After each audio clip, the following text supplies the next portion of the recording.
Women's T20 Asia cup 2024 point table. এই point টেবলটি last update করা হয়েছে 23 জুলাইতে। কাল দুটি ম্যাচ হয়েছিল, যেখানে প্রথম match Sri Lanka women versus Malaysia ওমেন্সের মধ্যে অনুষ্ঠিত হয়, যেখানে শ্রীলঙ্কা ওমেন উইন করে। তারপরের match Thailand women versus Bangladesh ওমেন্সের মধ্যে অনুষ্ঠিত হয়, যেখানে বাংলাদেশ ওমেন উইন করে। তাই আজকের পয়েন্ট টেবলটি ঠিক এরকম থাকছে। গ্রুপ এ নাম্বার 1 পজিশনে আছে ইন্ডিয়া ওমেন, 2 ম্যাচ খেলে 4 পয়েন্টসে। নাম্বার 2 পাকিস্তান ওমেন, 2 ম্যাচ খেলে 2 পয়েন্টসে। নাম্বার 3 নেপাল ওমেন, 2 ম্যাচ খেলে 2 পয়েন্টসে। Number 4 United Arab Emirates women, 2 match খেলে 0 পয়েন্টসে। গ্রুপ বি নাম্বার 1 পজিশনে আছে শ্রীলঙ্কা ওমেন, 2 ম্যাচ খেলে 4 পয়েন্টসে।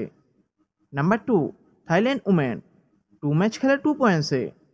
নাম্বার 3 বাংলাদেশ ওমেন, 2 ম্যাচ খেলে 2 পয়েন্টসে। নাম্বার 4 মালয়েশিয়া ওমেন, 2 ম্যাচ খেলে 0 পয়েন্টসে।